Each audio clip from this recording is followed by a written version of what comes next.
If you are an estate agent, letting agent, or someone who is interested in the property market, then the UK Property Market Stat Show, is for you. My name is Chris Watkin, and each week I do the UK Property Market Stat Show, where we analyse what's happening in the property market. The property market is something that the British are obsessed about. That's why whenever the Land Registry throw out their figures, everyone's all on it. The Halifax and Nationwide are mentioned in the front of newspapers nearly every single month. The problem is that the Land Registry is looking at data from sales that took place 8, 9, 10 months ago. Because the Land Registry is such a lag. We've got the Halifax, the Nationwide looking at sales and house prices from 2 or 3 months ago. We're looking at the property market and including house prices from last week. Therefore, if you want to know what's happening in the property market, or you're just someone who's interested in the property market, then this show is for you. Each week I have a separate guest, a different guest. And this week, returning back, I'm not sure it's either a fourth or fifth time, is Steph Walker. Steph Walker is the co-founder and boss lady of The Agency UK, which are a very large self-employed estate agency model, helping estate agents build their own businesses. She calls a spade a what's her name shovel. That's a rude word. She's straight talking and the industry loves her. Steph, thanks for joining me today. Thank you for having me. Bless you, bless you. Right, okay, so we are looking at week 49, ladies and gentlemen, which is, I'm just looking at the calendar, Monday the 2nd of December, all the way through and including Sunday the 8th of December. That's week 49. This will be our second to last show of the year. We'll be doing the last one next week, and then we'll be having Christmas break, and we'll be returning back middle of January. Okay, Steph, for anyone, as I said, for anyone that's not watched the show before, what happens is Steph and I will spend half an hour looking at the UK property market in depth and in analysis, looking at lots of stats and graphs. And then what we will then do is turn our focus on a town or a city. And we will spend 20, 30 minutes analysing the estate agents in that town. This week, we are going to the beautiful town of Rochdale. Do you know Rochdale, Steph? I know of Rochdale. It's in the north, though. That is a good thing. It is a good thing. So, Up north. So I believe legally it's in Yorkshire, but it looks like it's on the Pennine side, isn't it? So I wonder if the Yorkshire people disown them and the Northwest people, it's just still no man's land. There you go. I'm sure some people consider themselves in the Northwest anyway. Right. So if you're not from Rochdale, ladies and gentlemen, you might find that part a little bit boring. But I can assure you, ladies and gentlemen, if you are an estate agent and you're suffering from low fees or overvaluing or being beaten up by the competition, then the piece of kit that we are going to be using is something that you could have access to, and it will prove that you are a much better estate agent. It will beat estate agents who are doing overvaluing, and it will show estate agents who are offering low fee, low service, their ability, or more importantly, their inability to get houses sold. So if you're an estate agent suffering from those things, then do watch the second half of the show, because even though it's not Rochdale, the bit of kit I'm going to show you will blow your mind. Okay, Steph, without further ado, shall we go and look at those UK stats? Let's do it. Here we go.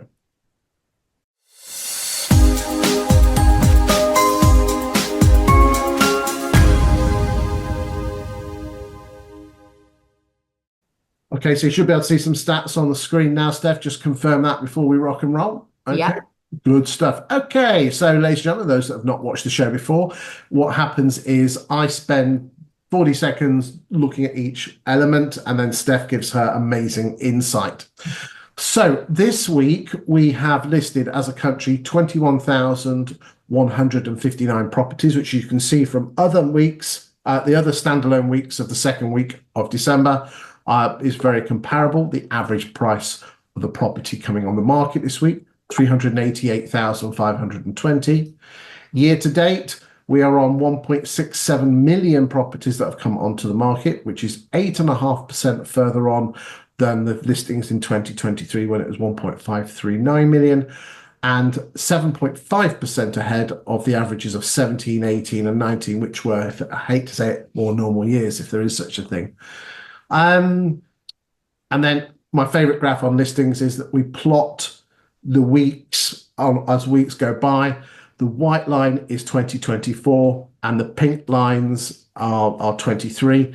And you can see the white line compared to what's happening in other weeks going back, as I said, in 17, 18, 19, and 23. Okay, Steph, over to you. Thoughts on listings?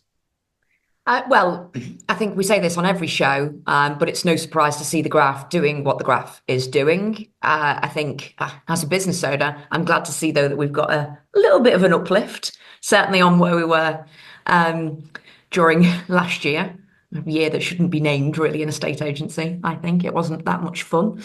But yeah, look, I think people are naturally winding down towards the tail end of the year. I don't know if anybody's like me. My Christmas tree went up week 2 November. Christmas just seems to be creeping much earlier into our celebration season every year. And we've also had some dreadful weather across the last couple of weeks. So I think a lot of people will be parking decisions to list their home up until hopefully the new year and not Boxing Day. But maybe that's just my opinion. But yeah, parking it up now till the new year. And certainly in my own local market, the stuff that I'm seeing coming to market, it's not your gorgeous chocolate box or really well presented homes. It's your kind of auctioneer vibes, more probate style properties. So that'll be my take. The people that have got to sell. Yeah, absolutely. I mean, interesting. What we might as well touch on this. Are you not a fan of Boxing Day launches? I mean, there's a certain very large firm, and all its subsidiaries do focus on that. And if you look at the national stats, their November figures are atrocious, and then all of a sudden, on Boxing Day, boom, shed loads of properties. Look, I get that having something interesting to speak to clients about is important. So there's that.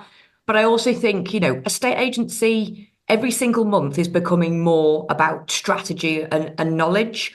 And so, yes, speak to Rightmove. Rightmove will say views, come out the stratosphere on Boxing Day, but let's think about actually how people operate. What's Boxing Day about? Well, you're stuffed full of bloody roast potatoes, you've got a hangover, you're sick of your mother-in-law, it's escapism. So I think if I was advising a seller, I would be saying, what audience do we want to be in front of? Do we want to be in front of the lucky loos, or do we want to be in front of the people mid to end of January who actually want to move home? And I know if I was a seller, I know which crowd I'd prefer to be in front of. You're absolutely right. There's agents out there that say I've got 10,000 views of a video on TikTok. Well, that's great, and they're vanity numbers, but most of those are probably from the Philippines. And it's all about not quantity, but quality. Yeah, 100%. And when you consider, and we'll just pull this up because the stats have come through. Unfortunately, they didn't come through in time for last week's show, but we've got the stats now for the number of properties coming on the market, and there's been quite and as expected, sizable drop. So the yellow lines are what was on the market on the 1st of December, or 31st of November, 30th of November, sorry. So we always close the book at the end of the month. So these are the month-end figures, and you can see here that there has been a slight drop of properties on the market, as is expected, and the number will drop again in December, and then she goes back up. You can see there is a pattern. All the yellows are end of November, early December, so you can compare and contrast. So we've got some decent stock levels there, so nothing really to sniff about. But like you say, someone posted, I think it was Alan Batt from Wigan, said, is there more quality buyers? I would actually say the quality buyers are always there. It's just the time wasters, the tire kickers are not there. So therefore, as cream rises to the top, that's what you tend to see more of. And that's our job as estate agents, is to work out who the tire kickers are and who the quality is. I'd also be interested just to see when we come back to, I would say probably tail end of January, beginning of Feb, those properties that clearly have withdrawn from the market to show that drop, I would imagine. Indeed. Are they revisiting with the original agent, and has that agent been strategic and said, take your 14-week break from Rightmove and come back in early spring as a new listing? Or have they lost that listing to another agent? I know you're going to say they will probably stick with the original agent. No, they won't. No, there we go. But do you think they'll sell less likely from swapping? Well, I mean, the chances of when you go from the first agent to the second agent, your chances of sale agreed, not completion or exchange, the sale agreed go from 59% to 44% when you swap agents. And again, I know a stat that we mention most weeks is this: 93.1% of sale agreeds are sold with the first agent. And that is not a chart of overvaluing, ladies and gentlemen, because you lot are still only selling 53% of the houses you're selling. Got a golden opportunity to bring up the refresh graph. Here we go. Basically, looking at all the properties that left estate agents' books. I'll just put it up now. I've got the stat Rooney's here. I've got more stats you can throw a stick at. Here we go. We love stats. Okay. So here we go. So in November 24, we had 69,000 exchange and we had 61,000 withdrawn. Now those numbers are provisional. Those numbers will be revised upwards because some data takes a while to come through. But I'm looking at the October figures. We had 90,411 properties exchange and 78,165 withdraw. So therefore, if you look at this is the scary bit. Let me just add these up 2 seconds. So November through to December, that 755,000, 750,000 listings have left estate agents' books in the last year. Scary. Can I just say, sort of a little asterisk, just for any personal estate agents that are watching? Don't take what Chris is saying and internalize this with your own message that says don't go after low-hanging fruit. Of course, you should go after low-hanging fruit. Absolutely, because I think the difference is here, the vast majority of the UK public at the moment don't know what personal estate. This isn't, a self-promotion bit. This is just really good advice. The vast majority of the UK public don't know about personal estate agency. We've got to be realistic and think about that. We are the difference makers, though. We are doing something so inherently different from conventional that they just don't know it's available. So it's absolutely your opportunity now, while these people are taking a 14-week marketing break, right? Or they've just withdrawn this year because they've not got the result they want. If you're a personal agent, get out there in the next 2 weeks before Christmas and show what a difference maker you are, because there are listings, there are people that want to move home that just think it can't happen for them because all they know is conventional. I cannot disagree with you. You are so right. And the reason I think the numbers are low is that estate agents are really rubbish at going for the low-hanging fruit.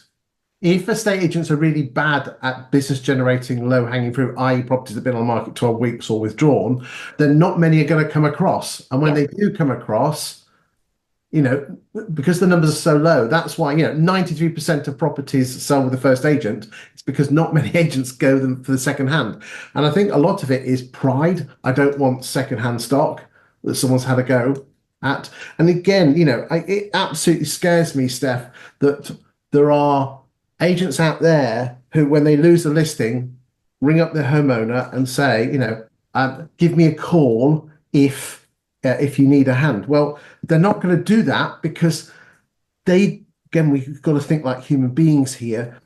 Psychologically, if you were right and the other agent was wrong, they're not going to ring you up and say you were right, Chris. Yeah. Because they're going to feel stupid. I always say if a homeowner gets agents A, B, and C out, and A overvalues and B and C didn't overvalue, which agent is going to get it the second time round? It's going to be agent D. Yeah. Because they're not going to look stupid. We are really atrocious. We take it as a slight that they didn't pick us. So we don't keep in contact with them. And when we do contact them, we say, have you sold your house yet? Come and use me. I was right. You were wrong. But that's what we do as agents. When in reality, we should be ringing them up. We should be sending them messages, anything they're looking for. Hi, Mrs. Jones. I know you're looking for a 3-bedroom semi. I saw this and thought of you. Send. Okay. Properties that come onto the market like theirs, this has just come on the market. It's a competitor of yours. Thought of you on this one. Not asking, but giving. 100%. But so much of the reward in agency is tied to listing, not selling. And that's the issue. Because again, we get the kick from the listing. I didn't get it, but they liked me. Yeah. Okay. No. Get used to not being liked. It's okay, As soon as you fall in love with losing a listing, you will be a lot more successful as an estate agent. And as a person. Yeah. The problem is that the personality type who's attracted to be an estate agent, which on the disc profile is an I. Yeah. Again, there's this thing, ladies and gentlemen, called Google. Type in the word disc as in round thing. Oh, profile. do it. And they're outward going people. They love to be the center of attention. They love everyone to love them, but their biggest fear is rejection. So you can put 20 houses on the market and then you lose number 21 and it's like a dagger through your heart. They don't love me anymore. And then that's you for the rest of the day. It's not, you're not for everyone. Amen.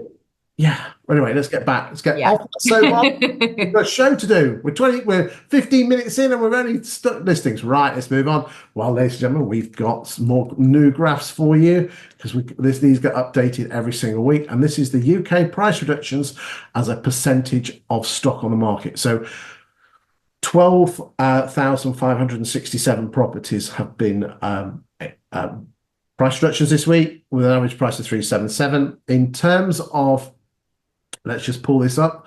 I'll just get the numbers now, pull the data up. There's the data. Here's the data. Here we go. Okay, there we go. Hold on.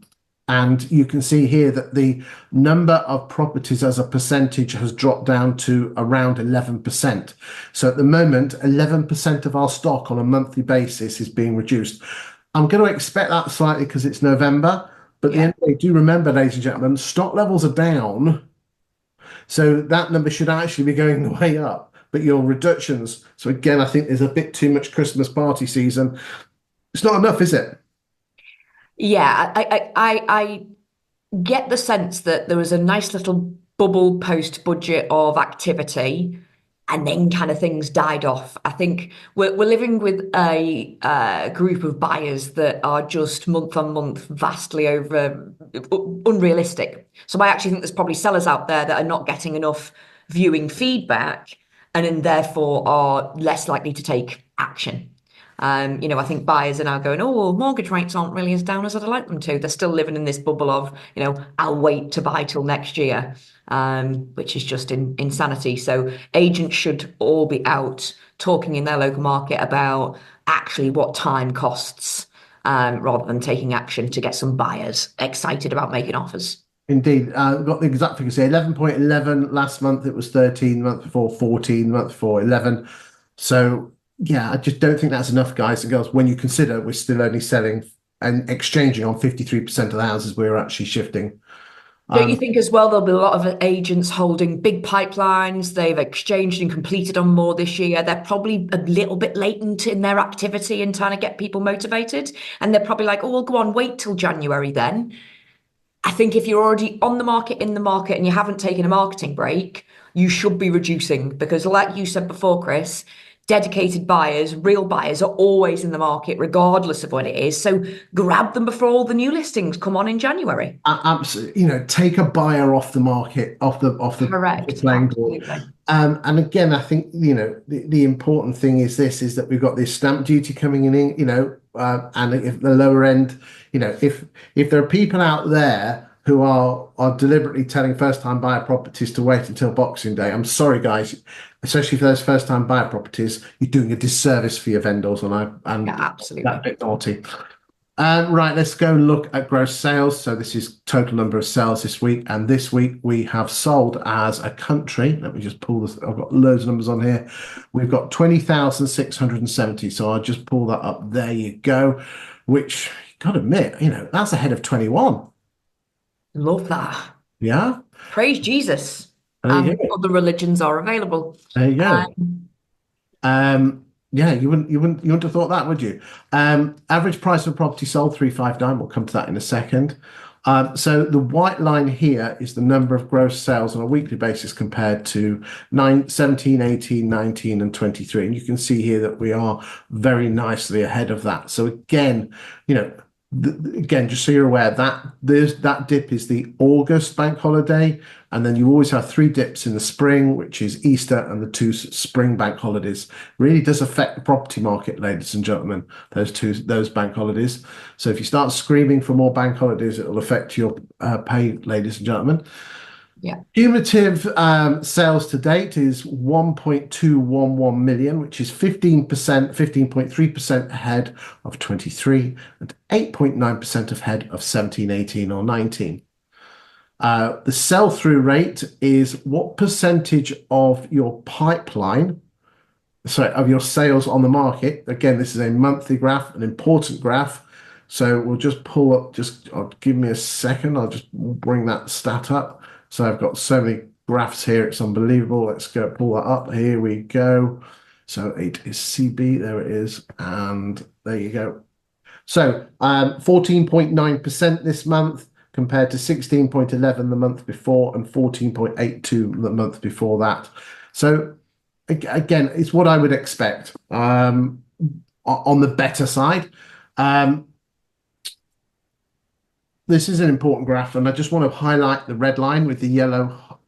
So the blue are the total. So the blue numbers here are total number of listings, and the red line with the yellow background is residential sales, the total number of residential sales expressed as a percentage of listings. Okay. And this is really interesting and again, this is just putting me in a good mood for the property market, just to we on the firework of those doommongers, is that this in 2024 we have been running, hold on, sorry, just here around 70%. So therefore 100 listings, 70 sales, that's a 70% sales to listings ratio. The last 2 months we're knocking on the door in the 80s. Now, again, that could just be a blip, but that's going in the right direction, ladies and gentlemen. That's good news. Now, again, we could have a black swan event anytime that'll affect it. But that graph going in an upwards direction is really, really good news. Okay, so just bear that in mind. Okay, educate the buyers. Educate the buyers. The best time to buy is always predominantly now. Don't wait. And ladies and gentlemen, these graphs are all available for you to download free of charge. Okay. You'll be amazed how many people don't download them, which is not an issue. If you don't want to use them, that's fine. I'm happy for you to use them internally, and I'm happy for you to use them on valuations. What I do say though is please don't use them on social media. And the reason I say that is this: my daytime job, ladies and gentlemen, is I ghostwrite articles for estate and letting agents to make them look knowledgeable about their local town. And I give them access to these graphs free of charge for them to publish themselves. So hope you can appreciate, ladies and gentlemen, not to publish them on social media. Can I just say though, and this sounds like I'm promoting your services, which I would always do anyway, but for somebody that doesn't yet use you, or maybe somebody that does something similar to you out there, you're not allowed to go and post this graph, but what you could do is write yourself a little script about what this graph is talking about, put that on a reel on your Instagram, see the engagement you get if you've got some good local followers, because I'm telling you, you're going to be buying Chris's stats after that once you see how it works. Bless you, bless you. Right, because just ladies and gentlemen, just to make you aware, I do these charts on towns. All these charts that you see here, we do them with graphics and articles put on your town to make you look even more awesome. Anyway, less of my services, let's move on. We always just have a quick look at the average asking price of a property when it comes on the market and the average asking price of a property when it goes sale agreed. Do we know what the property sold for? We do not. However, we do know through data through Hamptons, looking at the analysis that they do, is that there is a very close correlation between asking price and sale achieved, and it's normally between 1% and 2% below. So if you follow the orange line, which is the average asking price of a property when it went sale agreed, it does follow that very, very, very closely. So we're looking at the gap there, and what you always find is that the gap is always bigger in the spring, and then it narrows down in the summer, and then all of a sudden, so this is the 2 years ago, it's the same.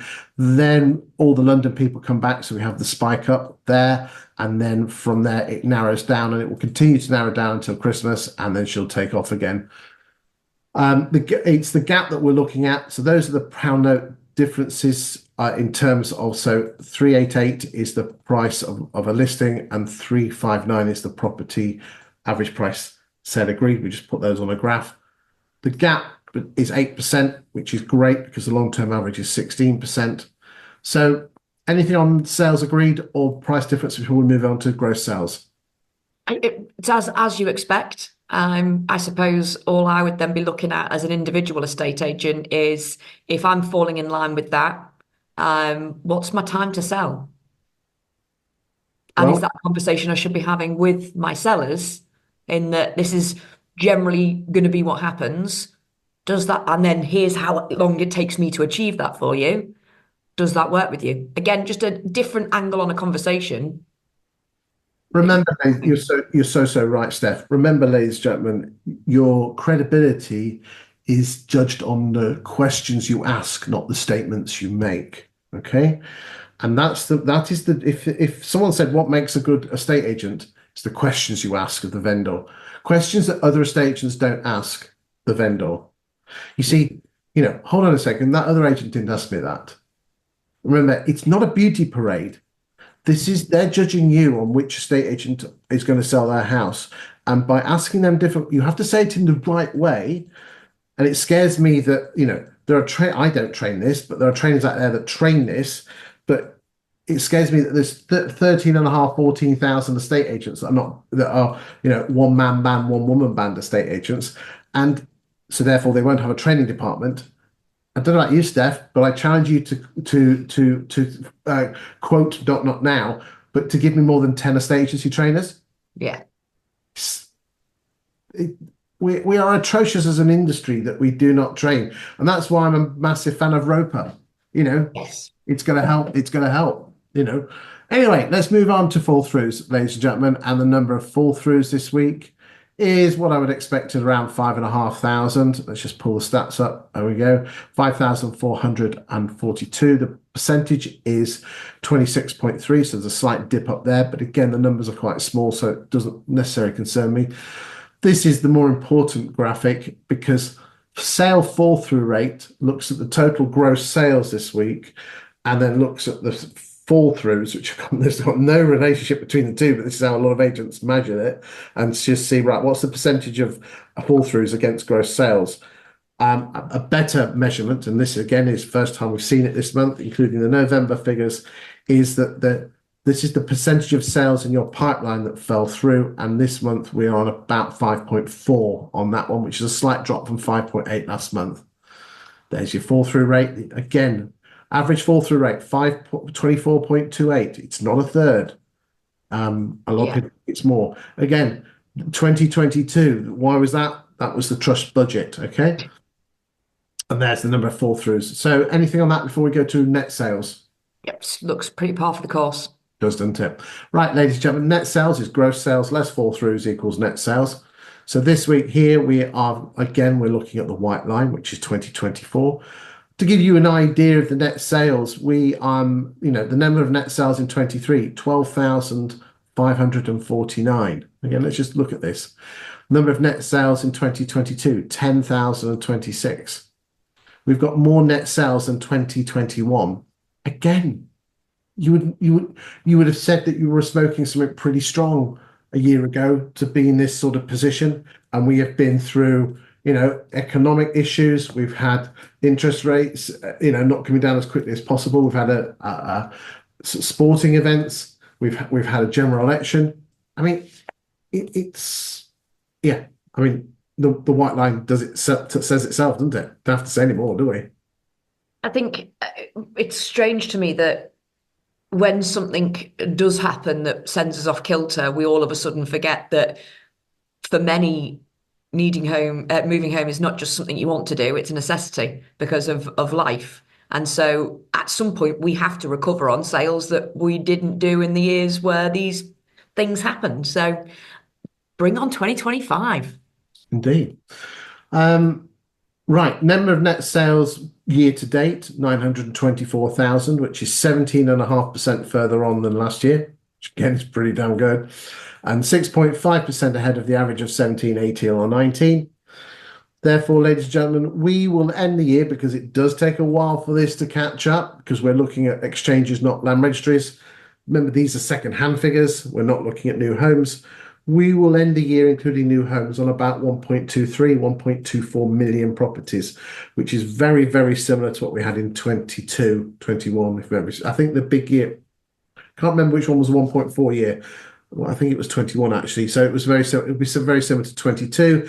23 was 1.06. So again, we've got about 16, 17% more sales that you've been paid on, ladies and gentlemen. as I said, those are the net sales. Anything on net sales before we move on and just do the final graphs before we go to Rochdale? I think anybody that's looking at the temperament of the market would expect that and would expect it to continue next year. Good stuff. So this is gross sales as a percentage of listings. Can you remember that graph I showed you just here, Steph? So there we go. Hold on a second. There. Hold on. Dum, dum, dum, dum, dum, dum. This one. That's it by week. That's it by month by month. But if you just come back here, this is another way of expressing it. 97.6% for the week. But again, we're doing standalone, and it just gives you a flavour of that. It's not bad at all out there. Price changes as a percentage of listings. So for every 10 houses coming on the market, 6 are being reduced. Again, could be better. We've done the number of properties for sale already. Sales pipelines, again, we went into the 1st of January with 487,000 properties in our pipelines. When you look at the same time of 17, 18 or 19, that is an additional 140,000 sales in pipelines. Now, again, you can't spend the pipeline. You've got to have it in the pipeline to get it out. And can I remind you, ladies and gentlemen, is that yes, sales are taking 17, 18 weeks, but they were taking 17 or 18 weeks before COVID. Yeah. Yeah, they always were. Let's just remind ourselves on the pound per square foot figure. So I'll just pull up the stats now. Give me a second, because this is a really important graph, ladies and gentlemen. Right, hold on. There we go. Pull up the data. Here we go. There she is. So we're looking at BI. There we go. Hold on. Right. Okay, so what we're looking at here, ladies and gentlemen, is a number of things. Okay. The first one is the red figure shows the pound per square foot of properties that are coming onto the market. And if you look, the general trend there, ladies and gentlemen, it has since 2022 has been pretty static. I take that with a pinch of salt because stuff that's overvalued is not going to shift. The important line here is the orange line. The orange line is the pound per square foot of the properties that become sale agreed. Okay. And to give you an idea of where we are, we're at £343.84 per square foot. And a year ago, that was £330 per square foot. Why is that so important? Ladies and gentlemen, that orange line, the sold subject to contract pound per square foot, matches the land registry 5 or 6 months in advance almost perfectly. Almost perfectly. So therefore, everyone's banging on about these house prices that are rising recently, Steph.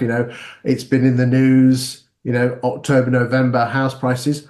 Hey, guess what? We were announcing that 6 months ago because we were saying, look, back in March, April, we were saying house prices by the end of the year will be rising at a considerable rate. Why? Because we were seeing the orange line growing. So again, let me just remind you, ladies and gentlemen, in the spring, the land registry is going to dip, and then she's going to come back late spring and go back up again. Okay, you heard it here first. If there's one element of watching this show, it's this graph here, because we can tell when the top of the market is and we can tell when the bottom of the market is.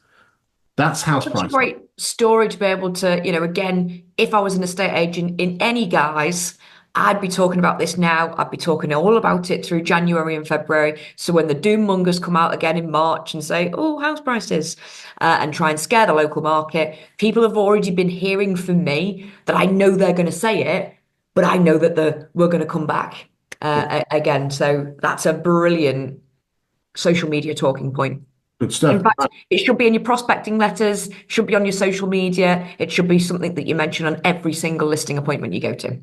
Remember, people want someone, the Property Academy, here we go. Is it just, where's my booklet? Here we go. Good stuff. I hold it next to my computer. Just to the left is the home buying survey trends. And to the left, my railways in Grantham booklet. And now I'm not a train spotter. It's just that I love train timetables, and it's got some stuff. Both perfect bedtime reading material. But to be honest with you, it's also a fantastic mouse map. It's just the most perfect. Not too tippy, but it's one of the best. Someone bought it for me as a gift when they a couple of months ago. I won't mention their name, Chris. Bless him. Thank you very much for that. But, absolutely amazing, Griff. Thank you. Yeah, where were we? It's trains. I just love trains. Not a train spotter, ladies and gentlemen. Right, okay, this is an important graph here. Is the red line is number of properties exchanging, the yellow line is the number of properties withdrawn. Now, what I would say, ladies and gentlemen, is that the November figures and there's always a drop because once the numbers come out early December, they do get revised throughout the month. So therefore, you have to take it with the last months with a pinch of salt because they will be revised. But you can see here that yes, the number of exchanges is going up. The number of withdrawals is going up, and I suspect that with that next month when I do this, both of them will go up. Okay, there's your chances of sale. So this is the percentage of houses that are leaving a estate agent's book that exchange as opposed to withdrawn and sold. And again, 53%. So 47% of the properties that you are leaving your books, you're not being paid on. I posted something on LinkedIn the other day saying that to all those those willy waving estate agents that brag about their market share, they never seem to mention the 47% of people that they don't sell. And it's a bit like, it's like a doctor bragging the number of people that he or she has saved, but not mentioning the fact is that half of them he wasn't able to save. I think, as you draw to the end of the year, and again, regardless of how you do estate agency, why not just have a sit down, see if you are following that national trend? But then the real important bit to look at is everybody who withdrew, why? Is there a common trend amongst them that next you can go into 2025 and try not to recreate? Because that's where profitable estate agency sits. Yep, and I will just say for the record, ladies and gentlemen, that number in London is 36%, and that number up north is somewhere in the early 60s. And so London is 36, the southeast is early 40s, and as you go out, that number gets bigger. So if you go up north in Scotland, it's 78%. So therefore, if you're in Scotland and you're at 65, you'll say, well, no, you're not. That's okay.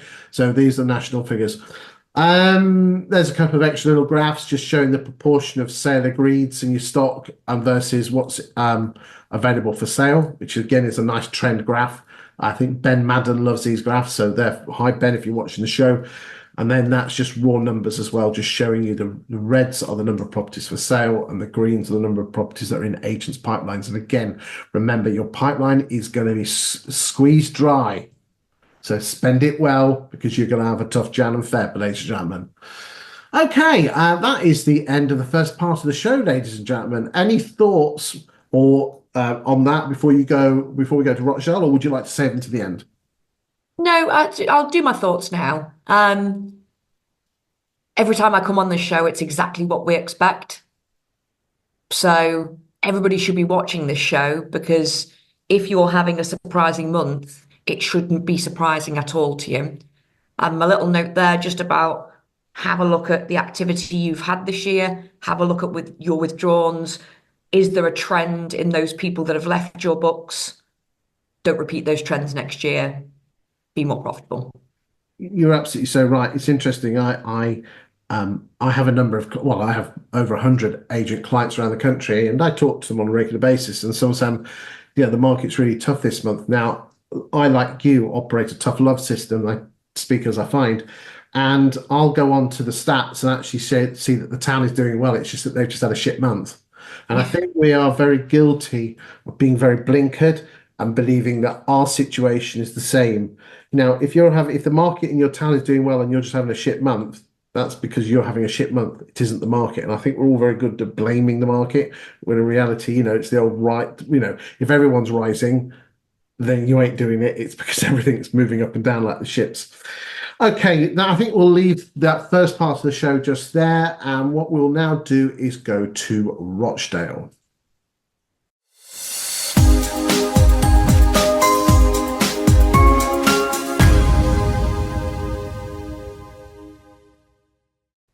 Okay, ladies and gentlemen, for the purposes of the Rochdale analysis, we are going to be using a piece of kit called Insight.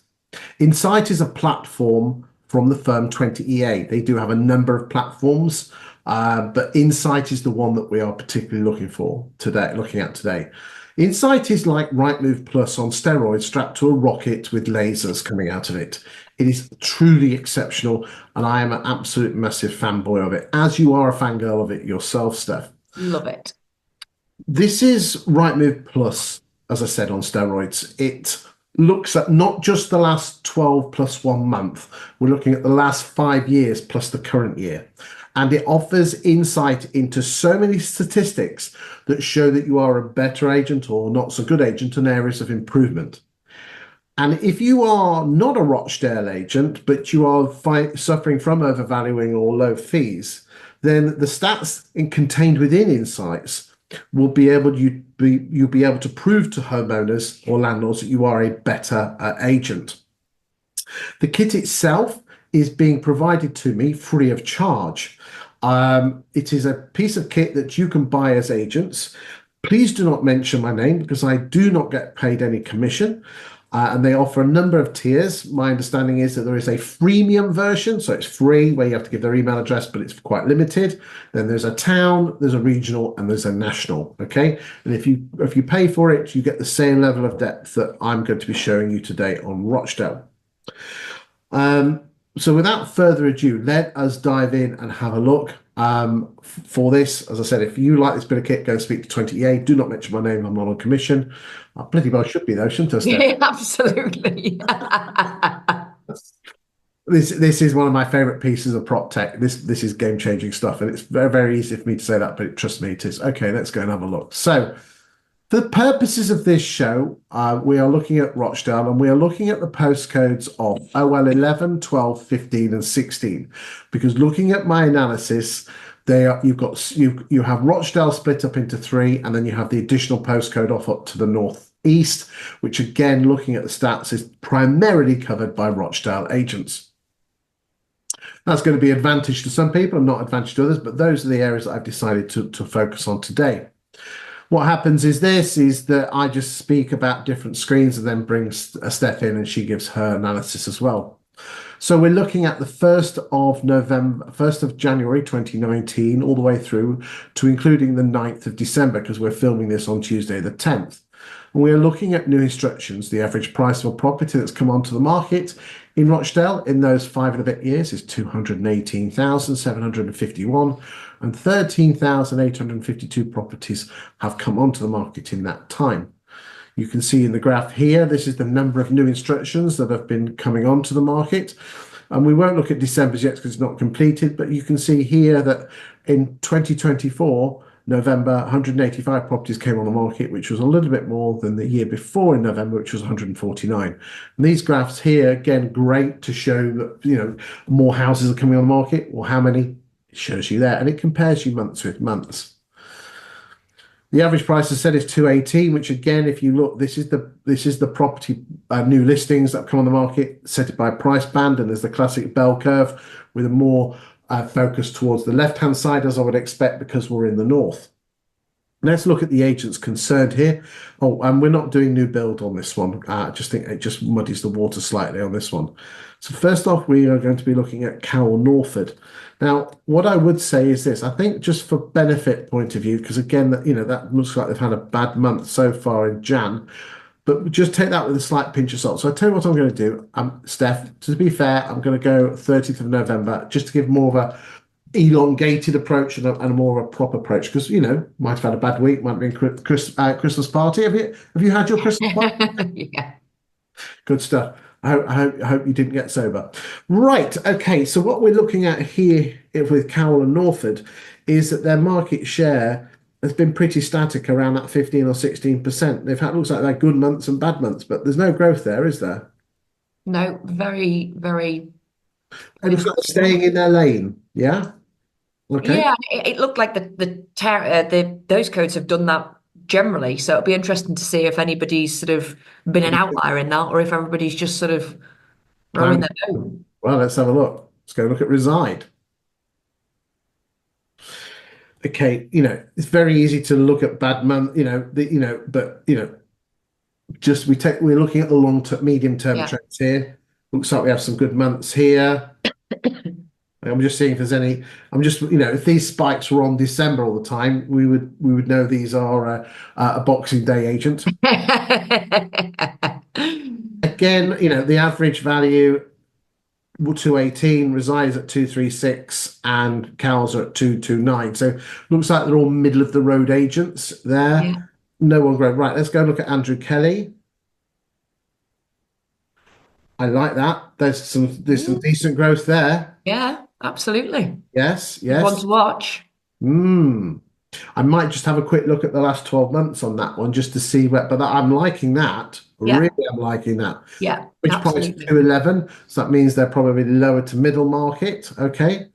Ryder Dutton, part of the Manning Staton group. Let's see what they're doing. Slight growth there. Not much, but still, not bad. Yeah, yeah. Not bad. I mean, I must admit, the Manning statement stable is something exceptional. And I do know for a fact, because I've looked at Ryder Dutton's figures as a whole, and since they've taken over Ryder Dutton, their numbers have risen. Yeah. Okay, let's go and look at Hunters. Pretty steady. Looks like you've had a good November there. Yeah. But again, one swallow doesn't make a spring. So let's see if you can continue on with that. Revelio Homes. Nice and steady. Okay, Barton Kendall. Nice and steady. Adamson's. Now, I know for a fact, I believe Adamson, can you notice this doesn't go on beyond 2024? Right. I believe Adamson's and Barton Kendall have merged. Okay. Which would be good because of Adamson's a much higher price bracket there, 253 to. True. But if Barton Kendall but isn't it interesting is this, ladies and gentlemen, when you bring two brands together, 1 + 1 doesn't equal 2. No, because then this is sort of Okay. bring off. I did put a phone call through to them yesterday just to find out a bit more about the merger, but no one came back to me, which is a shame because I would have wanted to find out a bit more about that. But never mind. Keenan's, nice growth there, guys. Yeah, nice. Part of a Manchester chain. That's what we like to see. Nice growth. Well done. Face to Face. Love that name. Okay. Nice, steady, slight drift off in the last year, but not much. Keystone. Okay. PB. Okay. Doesn't look like one of their strongest. Strike. Dry smile. Okay. Easy. Up just for everyone's benefit. A certain person on this call used to work for PB. Not anymore. It wasn't me. Not mentioning any names. Right. Martin & Co. Okay. Nest. Yopa. These numbers are going to be a lot spikier simply because they're low numbers. Auction House. Okay. Your move. Oh, Valentine's. Again, they're going to be spiky as hell. yeah. You'll just go down to 25. Edward Meller. Don't believe they have an office there, but again, on the outskirts. Okay. Not much is happening there. Right. Okay. Let's just have Got a couple of people that are starting to do bits, and everybody else is just, like you said, middle of the road. Right. Let's do last year. Let's see what's happening here.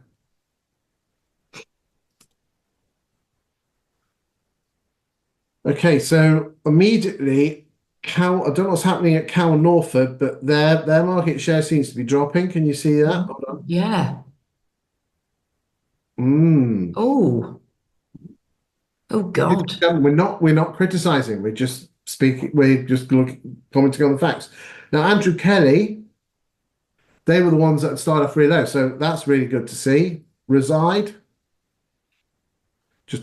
probably just had a bad month in November. Yeah. So it's all about. Okay, Hunters, they seem to be doing quite well.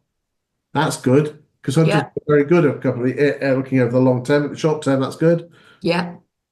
Revillo, we'll do the top 10. Keenan's, Face to Face, and Nest. Okay. Andrew Kelly seems to be the one that seems to be we need to be watching out, and I don't know why Cowell and Norford have dropped. Unless they've niched. Well, Let's think positively.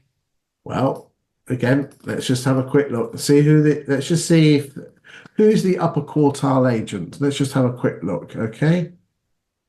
If there is. I suspect there's not going to be a huge Fine and Country It's market. probably going to be a big mix, I would imagine, with it not being the. Okay, look, 500,000 in Rochdale. Let's just have a quick look. What does that get you? Who's the daddy agent? Okay, Cal Norford and Andrew Kelly. So what it does look like there is the upper quartile is very, very similar to the normal market. There aren't Savills and Knight Franks and Fine and Countries. No. Okay. Although Fine and Country have appeared now. Oh yes, they have. Not Number many. 7, yeah. 24 in 5 years is not very good, is that?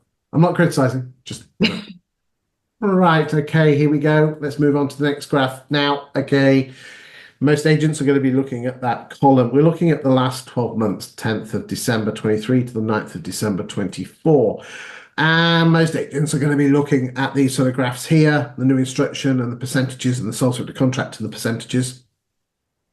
Yet the true magic, ladies and gentlemen, is in these 4 columns here, and there is true gold here, okay?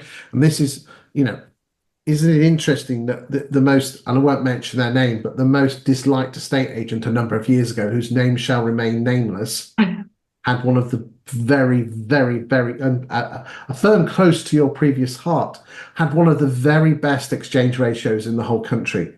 I mean it. They were number 1. Wow. And I know it blows people's minds. And they had access to this data. The magic thing is this: is that estate agents are not normally very good with data. Yeah. I'm the Rain Man. I can look at a spreadsheet and spot patterns, and there are some fantastic stats in here for some people here. So think about it, ladies and gentlemen. A property will only leave an estate agent's books for one of 2 reasons: 1, she exchanges, or 2, she withdraws, as we were talking about in the previous part of the show with Steph. So really, in the last year, in those postcodes, we know for a fact that Cowell and Norford have left their books. 356 properties have left their books in those postcodes. Why? Because you add up the exchanges and the withdrawals, of which 72.2 have exchanged. The average is 65. Now, these are nice and tight. I like these numbers. This is good. This is really, really good. Notice there's hardly any corporates here. I wouldn't even class Ryder Dutton and Hunters. Hunters is a franchise, and Ryder Dutton doesn't work like a corporate. Manning Statham on the other side, they don't run it like a corporate. Fantastic operation. So these are nice and tight figures. So normally the big agent suffers from exchange ratio, a lower exchange ratio. That's really good. 72 is best, okay? Andrew Kelly at 69. You guys are rising. Reside at 70. Ryder Dutton at 62. Hunters, well done at 82. That's really rare to get an 8 in front of them. You only tend to find them in the north, in the Midlands. And if you have an exchange to listings ratio of 82%, you're going to be patting yourself on the back, even late 70s. Absolutely. Okay, so there's some gold there. So, I mean, if I was Hunters and I was going up against Andrew Kelly, I could say there, I'd divide 82 by 69, and that's going to be probably about 16, 17%. So I could say if I was Hunters, Mrs. Miggins, if you're going up against the big 3, I have a 12 to 13% more likely chance of selling your house than those. And here is the proof. Yeah, absolutely. Okay, let's see who the average in Rochdale. People aren't leaving Hunters either. Very low withdrawal. Indeed, aren't they? Nice. Let's look at the percentages there. All nice and tight. The average in the town is 22.6. That's nice and tight. 11% is low. Nest, but again, it's a small agency, so numbers could be all over the place. Who works their stock well? The average 39% of properties are being reduced, which again, there's a couple of 50s there. Barton Kendall. 53. So I wonder if they're overvaluing. Don't know. We'll soon find out in a second. Anything you want to mention there? Oh, we talked about Keenan's growing. There you go. That's what we like to see. Yeah, absolutely. Okay. Right. Okay. Let's move. Anything before we move on and look at? No, pretty tight market. Okay. So here we go. So, this is lovely to see. Lots of data here, ladies and gentlemen. Lots of data. So, okay. So we put them in the order of new instructions. But just ignore that for a second. What happens is that 20 EA Insights will look at all of the exchanges that have left your books in the last 12 months. right? What we'll then do is when that property came onto the market, what happened is that they already had an AVM, an automated valuation model, like a Valpal figure, others are available, on your property, and then seen what you've put it on the market for. And you can see here that Cowell and Norford have put their properties on the market at 1.66% higher than the original asking price. Sorry, let me rephrase that. Cowell and Norford are overvalued by 1.66%, i.e., the price they put on the market at versus what insights think it's worth. Yeah. Nothing wrong with a bit of overvaluing. It's how you compare to your competition. Now, this is nice and tight. These are 1%, which shows that the agents are not overvaluing. The average in the town is 1.12. So this is nice and tight. The one that sticks out like a sore thumb is Andrew Kelly, which looks like they might be slightly undervaluing, which again is not a critic, but just they're doing keen pricing. What then happens is what do you then achieve from your original asking price? So then they look at what it exchanged that on the land reg, and they look at what you originally, not your reduced price, you originally put it on the market for. And Cal Norford at 4.29, Andrew Kelly 2.95, and all the numbers there. So you can see that most vendors are being knocked on average by 3.36%, which is slightly higher than normal. It should normally around 2. Okay. So therefore, if you want to know how well you're doing as an agent, you take one away from the other. Okay. But a lot of people don't like percentages. So therefore, what they've said is this: if we took an average £250,000 house, what would each agent achieve for it? And you can see down this graph here that this is nice and tight. Although it looks like Reside if Reside were going in, one thing that you could say is, ladies and gentlemen, in Rochdale, I'll get you £3,700 more than the average Rochdale agent. Again, Which at that kind of price level, of what we saw the average house price was, that's an incredible amount of money for those folk. it is. Or Ryder Dutton could say, I'll get you £461 more than the average agent. You could even compare it with your competitors. So therefore, if Ryder Dutton were going up against one of the bigger agents in the town, and Ryder Dutton were at, say, 1.5, and the other agents were at, say, 1.25, you could say, yes, I'm going to cost you, I don't know, £500 more. But if you look at these stats, by going with the other agent, it's going to cost you £2,800 less. You'll get £208,000 less. And if I was Andrew Kelly or Reside, one of those guys going out against Purple Bricks and what they'll achieve, that shows you what you get when your estate agent is free. Isn't that interesting? There you go, ladies and gentlemen. Again, we are not criticising any No, form. We are just that was using. if I worked at Andrew Kelly or Reside, that's what I would say. Too right. Data is there. So that's interesting. Right. Okay, let's move on. Okay. So which agents seem to be getting the houses shifted? On average, it takes 74 days to get a property sold. Sale from new instruction to sale agreed. Last year, it was 65. Okay. So that's in line with the UK property market. On average, 117 days to get a property through from sale agreed to completion. Last year, 111. Actually bucking the national trend. Nationally, Yeah. the time from sale agreed to completion has actually come down 8 days on average. So therefore, There we go. there you go. Right then, so let's have a look at the bigger agents. So let's just remind ourselves, Cowles were the biggest estate agent, and they take on average 65 days, whilst Ryden and Dutton are taking 90 days to find a buyer. However, then we look at Nest seem to be taking a bit longer, 83 days, but if you see there, sole subject to contract to completion is only 95 days. So normally, I suspect they are instructing solicitors later because which is what I would expect. Ryder Dutton seems to be taking quite a long time on their sale agreed to completion at 138 days. So that's somewhere probably they could just sharpen up slightly on that one.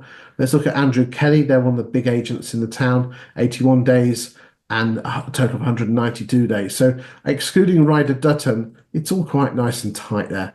Anything there you want to say before we go on to rentals?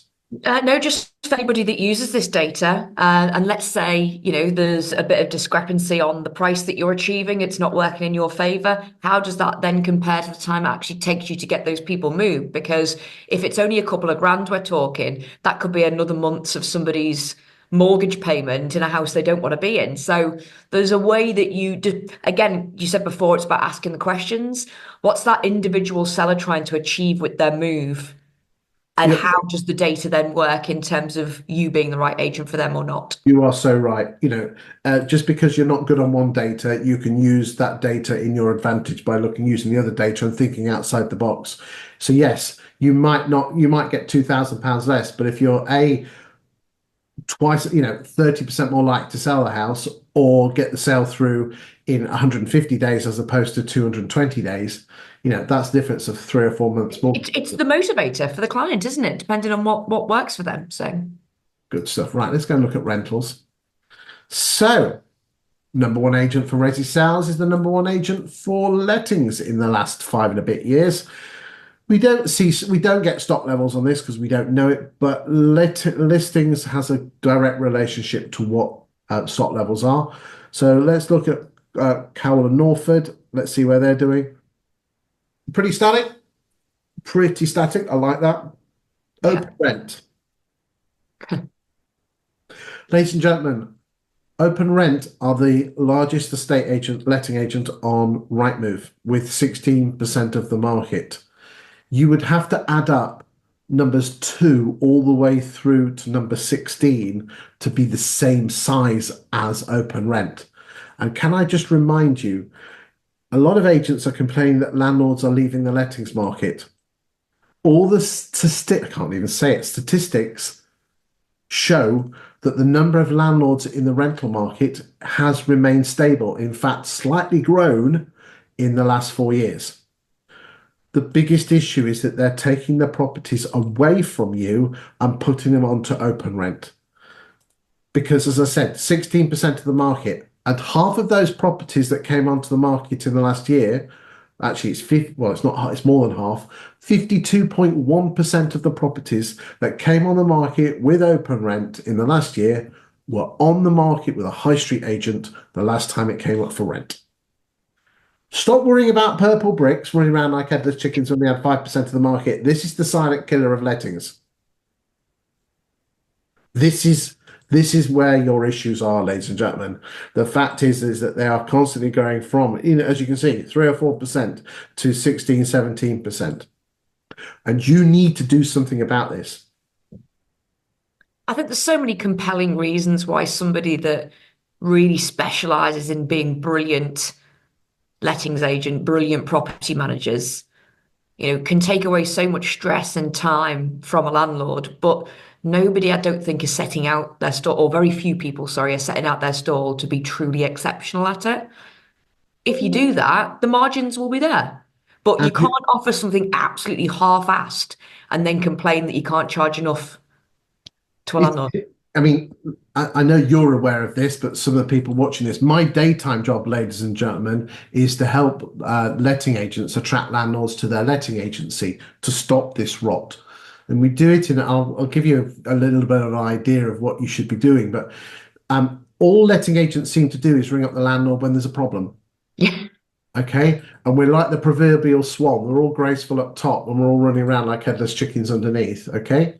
So what you need to be doing to make sure that these landlords not leaving you is, number one, when was the last time you had a one-to-one as a property manager? The last time you had sat down and talked about the rental portfolio? Okay.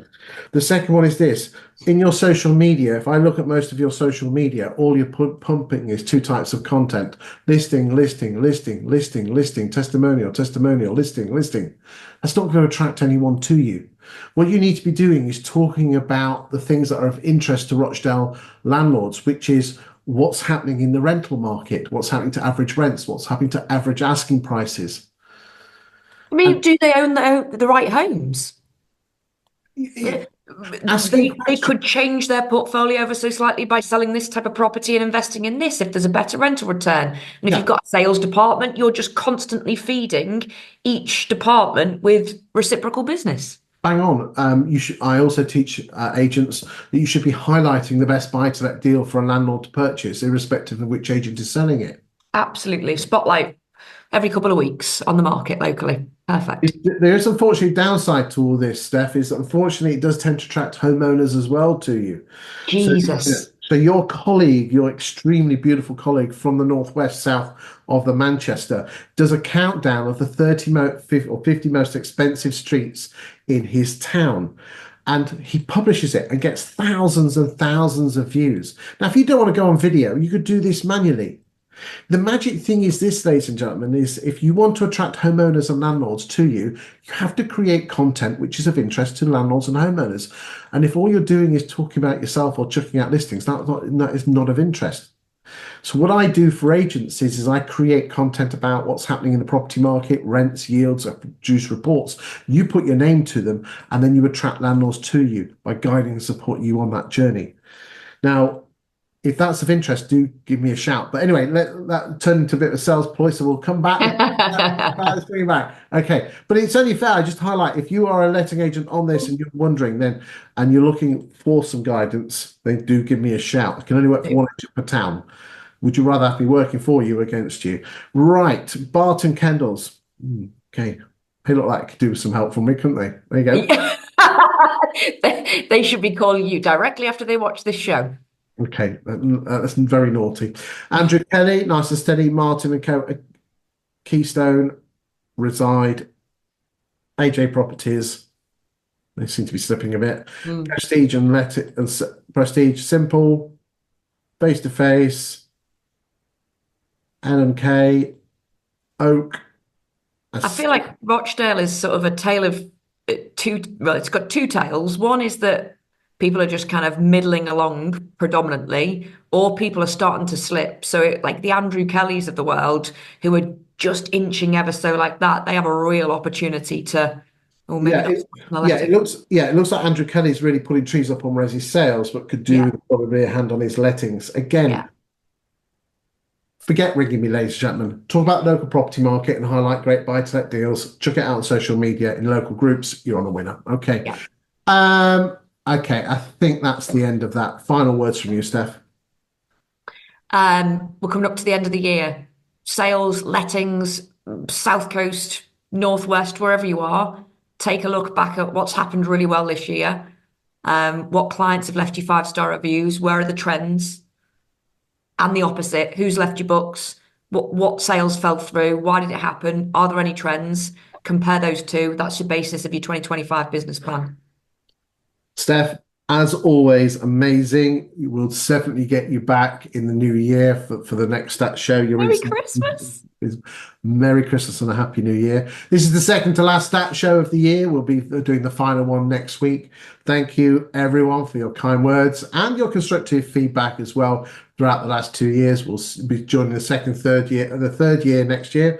Also want to say thank you very much to the guys and gals at 20EA for giving me their platform again. If you want that platform, go and speak with them. It's a wonderful bit of kit. Of course, we are biased. I wish you and your families a great Christmas and New Year. And here's the 2025, and make it as successful as you want it. Thank you very much, and we'll leave you in peace. Thank you.